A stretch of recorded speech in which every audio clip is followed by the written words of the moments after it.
Okay, all of you crazy people on YouTube in a good way watching this video. This is the old coot here talking about this Victorinox 8-inch breaking knife. There are three knives that I recommend everybody should have. Some kind of small paring knife, which you could double over as like a boning knife, like something kind of like this that's just small and nimble. You can get around stuff. This would be the second most used knife I think that everyone is going to use if they ever got one. Something like you buy a rib roast and you want to break it down into ribeye steaks. This is probably the knife for you. You want to cut up a turkey, you want to quarter a chicken, whatever you got to do. This would be like the second most used knife I think anybody would probably use. The third one would be something like a heavier duty cleaver, something to really cut through, like chop up something that you just cannot get through. Other solutions to that would be like a saw, or like you could always get a pair of scissors, which I reviewed in the last few videos. If you're watching this channel, those are the Victorinox Poultry Shears. Go back in my video history and you'll see those.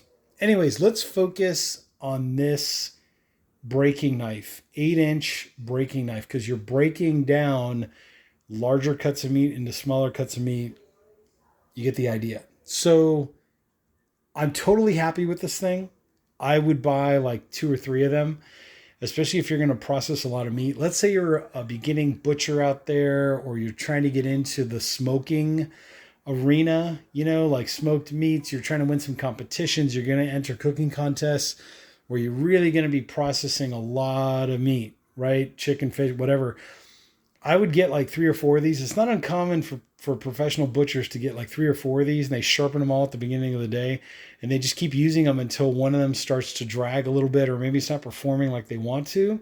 And then what will happen is they'll just switch over to the next one that's sharp, instead of having to stop the whole process, resharpen, wash it off because you got to clean it right, and then start using it again. So they just one fails, boom, they grab another one. That kind of vibe. Anyways, this particular one is approximately around a little over 13 inches long in total length. The blade length is 8 inches at the spine, but Victorinox, in their lovely, thinking about the customer, they actually give you a little more cutting edge, just over 8 inches. So around 8.5 inches of actual cutting edge. So even though it's a 8-inch breaking knife, quote unquote, you're actually getting around 8.5 inches and a little more because of the curve. It's amazing how this handle feels comfort wise, texture wise in the hand. So now that we got the measurements out of the way, let me start getting into some more of the nittier grittier stuff. So be careful. It is extremely sharp straight out of the sheath that it comes in. I mean, this thing is probably a joke. I'll probably toss this thing soon, but right out of the sheath, this thing is sharp as heck. So in my use, maybe once or twice a day, somewhere around like 7 days a week, I'd probably use this thing. I'd say I'm going to go weeks, if not maybe months, without ever having to sharpen it, right? But when I do sharpen it, it's probably going to be something like with a honing steel, that kind of vibe, just to keep the edge more true. That's a whole nother video about that. But let's talk about the handle. So the handle itself is this textured, like ABS type material. I'm trying to there's a good shot of it. See that texturing there? It's kind of like a good ABS plastic you would find like in a brand new car.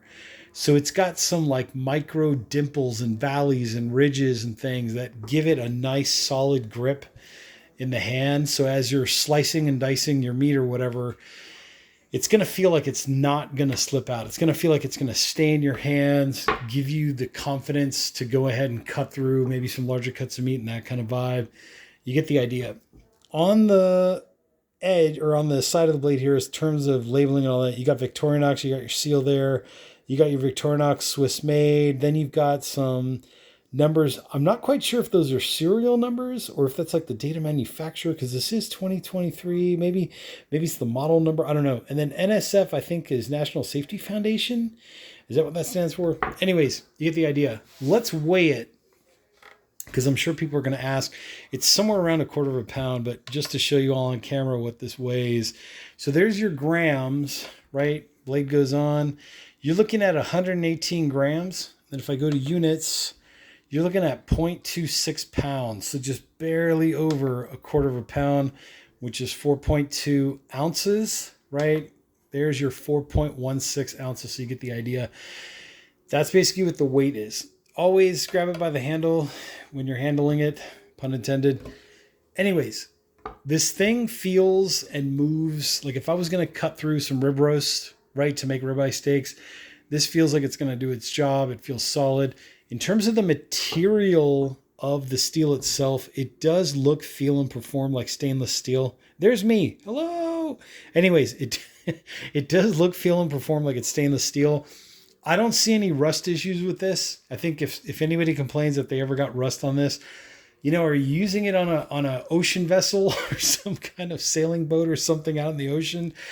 I think if you take good care of it, you know, use it, right? And within like an hour or two of using it and you know you're not going to use it anymore, what I would do is wash it with some warm soapy water, rinse it off with clean water, and then put it in your dish rack to drip dry at least 4 to 6 hours, if not 6 to 8 hours. You could take a towel and just wipe it down, you know, real quick, paper towel, just be careful around the sharp edge, obviously. And then even then I would still let it dry for about 4 to 6 hours, if not 6 to 8 hours before I put it like in a drawer where I'm going to keep this or store this or whatever. So that should prevent any rusting. In terms of sharpening, I'm going to be back with another video soon. Can't give you an exact date, but soon. That's why you want to hit that like button, hit the subscribe button, hit the notification bell. But I will be back with another video soon showing everybody how to sharpen this and just how to re-hone it. Because a lot of times after some use, like if you feel like the knife's starting to drag and it's not performing the way you want it to, sometimes it's just a honing issue, right? Like what's called like the steel rod. You're just basically truing up that edge again, right? The very, very edge to make it feel like it's sharper, right? In some ways, technically it is sharper. It should cut and perform a little smoother versus having to do a full-blown resharpen where you're breaking out a whetstone and you're using mineral oil and you're like going from like, you know, 1,000 grit to 800 grit to 300, you know, or whatever it is, right? 2,000 grit. Usually as the number gets higher, the finer the stone is. Before we get into that, use it, try it straight out of the box, see how it performs for you and what your needs are. But I guarantee you with just a little honing stick, you should be able to go at least like for normal wear and tear use, you should be able to go at least a few weeks without having to resharpen it and do a whole redo. Anyways, perfect companion to this is the Victorinox Poultry Shears. Highly recommended. Go back in my video playlist and my video history and you'll see the comments and reviews on this one. But for now, great product. I highly recommend it. What I would do, this is October 2023. I actually got this one on sale online and I did put a link down below in the description. It varies. Certain times of the year, the prices are regular price, and certain times of the year, prices drop down 10%, 15%, 20%.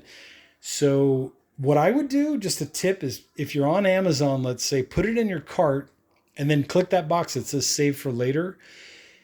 If it's full price, just keep watching it. You know, maybe one day you'll open up Amazon, you'll be like, oh, wait a second, it's 10% off. Buy it. Trust me, buy it. Sometimes it's 26% off. You never know. It's just like the stock market. You're trying to like buy and hold forever. And this is one of those blades that you will buy and hold forever, hopefully for generations. You get the idea. Just take care of it. Wash it, clean it after every use. Make sure to dry it properly. Let it dry out. Use a paper towel if you have to, but let it air out and dry for at least 4 to 6, if not 6 to 8 hours before putting it away. This thing should last you a while. Other tips or tricks, you have to stay tuned for these videos that are coming up soon. I'm waiting. This is October, right? I'm waiting for turkeys to start coming back to the markets so I can do a spatchcocked 12 to 15 pound turkey. And I will show everybody how I'm using all these tools, right? The Poultry Shears, this. If you went back in my video history, you also saw like I bought some new baking racks and cooling racks and quarter pans and half pans and all the good stuff. We'll put all that stuff to good use soon when the turkeys come in. In the meantime, I've been doing some rotisserie chickens that have been coming out amazing, right out of the oven, delicious. And hopefully we'll get that 12-pound turkey done soon before Thanksgiving so that everybody's ready for the holiday season. But hey, now's a good time to get these tools, especially if they're on sale. Anyways, you get the idea. So Cooter Malloy here. Remember, subscribe, hit the like button, hit the notification bell. Check out the description section for some links to some pretty cool products. And comment. Go ahead and comment down below. If you have any comments, you never know when posting a comment could turn into a future video. So definitely keep that in mind. Anyways, the old Coot here coming at you with this video, and I will see you all on the next one.